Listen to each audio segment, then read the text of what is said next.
Dia masalah kesehatan kepada lansia sih, Dok. Ya, lansia dianggap kaum uzur ya. Jadi usianya 65 ke atas ya. Banyak yang sudah kursi roda, ada yang pakai oksigen ya. Tapi tidak sedikit orang tua yang masih gagah, masih bekerja, masih bisa melakukan segala sesuatu, bahkan bisa nyetir mobil, bisa mencari uang lagi ya. Jadi lansia itu tergantung kesehatan, tergantung mindset mereka. Sikap itu menentukan ya.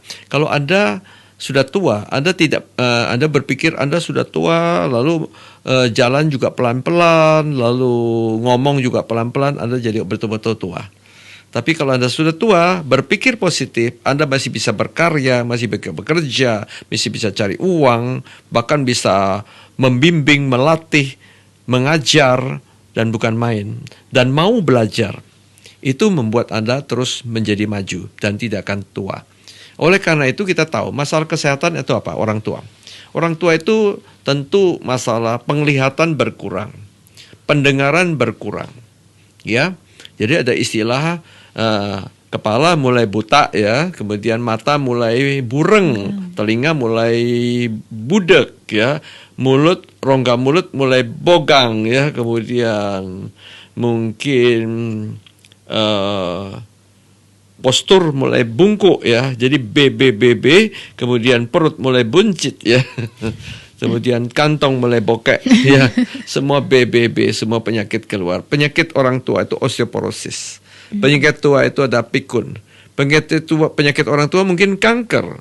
Penyakit orang tua masalah pembuluh darah ya.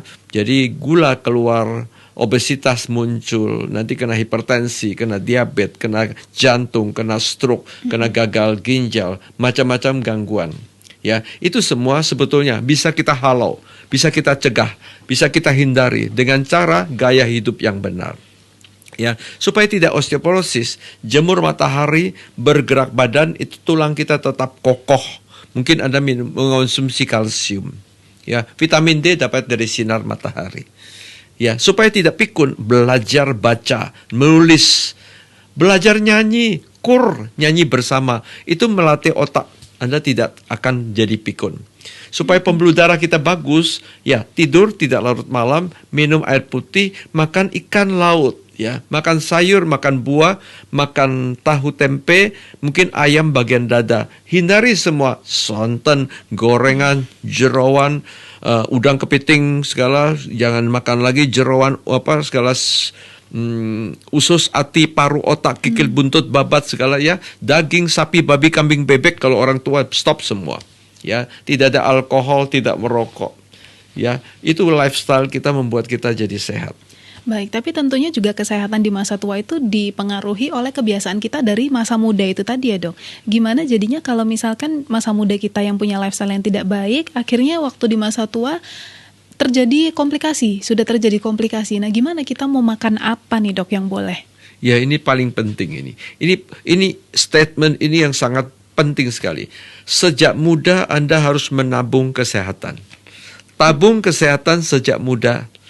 Pada usia muda Anda sudah hidup sehat, selanjutnya usia tua Anda tetap umur panjang ya. Betul. Jadi kalau penyakit-penyakit banyak tabungan daripada usia muda, usia pertengahan. Ya, ini tiba-tiba umur 65 tiba-tiba sudah kena stroke. Itu karena tabungan merokok pada usia muda. Ya, kena diabetes sampai kena jantung, itu karena tabungan pada usia muda, terlalu banyak lemak, suka junk food, kegendutan. Jadi mulai awal jadi memang harus makan sayur. Lalu buah jadikan ngemil yang sehat.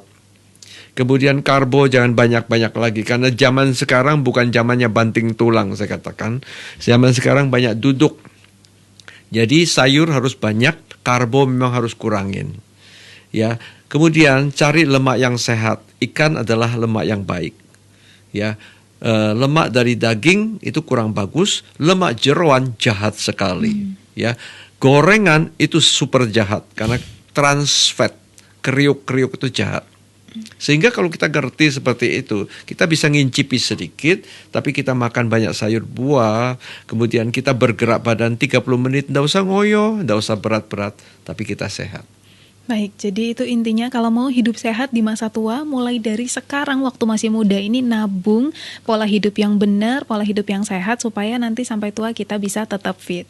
Baik, terima kasih Dokter Han.